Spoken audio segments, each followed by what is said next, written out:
Hi, my name's Rob. I'm a creator from Sydney, Australia, and I'm lucky enough that I've had a first look and a hands-on of the Samsung Galaxy S21 Ultra.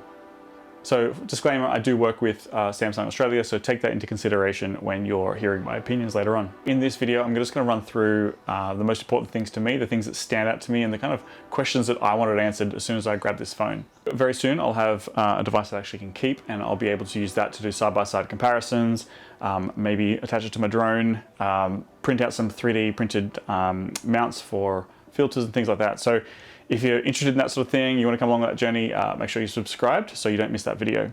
And if you've got any suggestions or tips, let me know down in the comments. And while you're there, I'd love to know what phone you currently have now, whether you're already on an existing Samsung phone and thinking about switching to a newer model, or you're on a different sort of phone and maybe some of the things in this video stand out to you and you think that's a feature that I'd actually switch over for. So curious to where your head's at about what phones you use and why.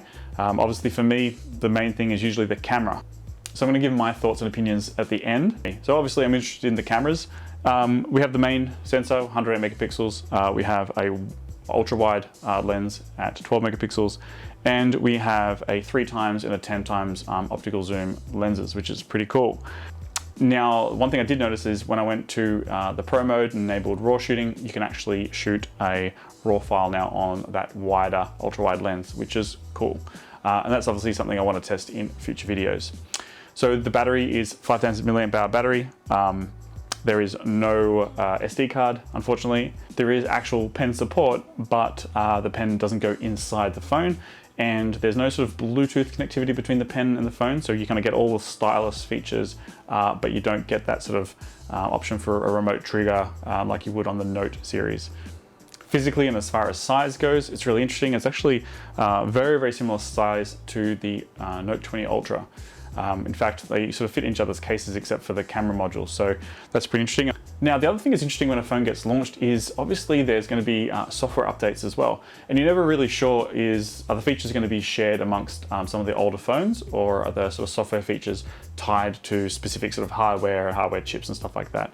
I did notice from the home screen swiping over, there was Google there and not Bixby. That's like pretty amazing. The actual camera app itself, you have the option just to tap. Now, where the exposure sort of thing has changed now, so when you tap or tap and hold to expose, the little sun and the slider and stuff like that, it's just changed. It's like a circle with a lock above it.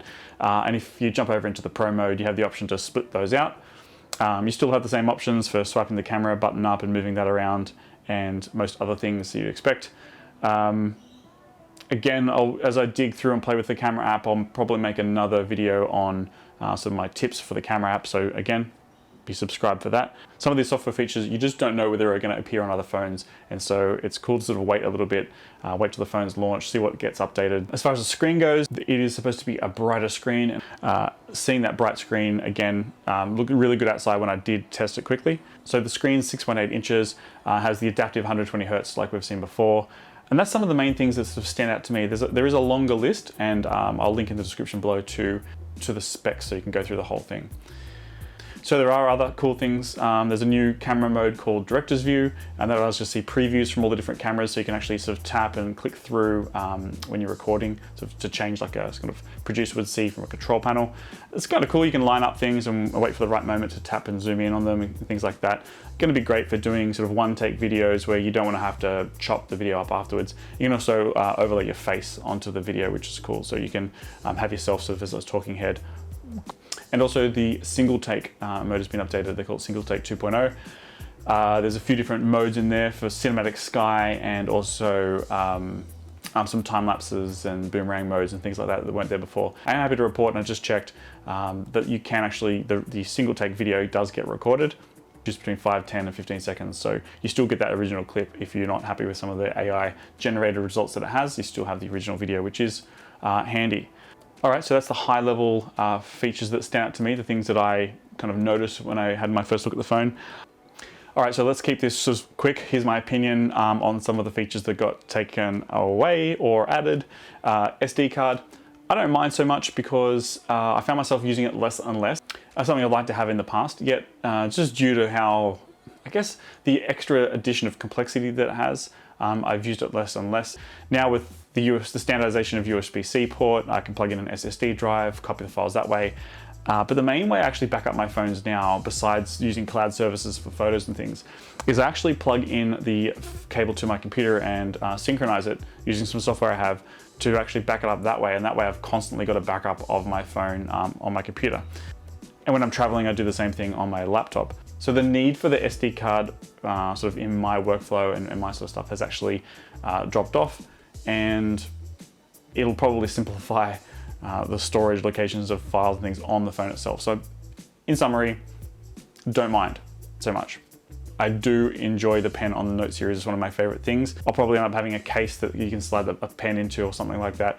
That is something that I do use a lot, and I don't like that it's not Bluetooth to the phone, so you can't take photos, but we still have a pen, so there's that.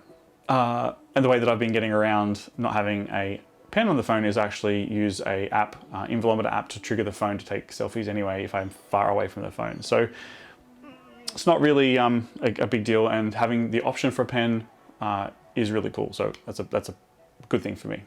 Obviously, the addition of the 3 and the 10 time optical zoom, that's something that I really do like. It's something that's not really just sort of a toy for me. The optical zoom is something that I use in photo compositions, so I do really like that. And I have the addition of the RAW support for the wide camera.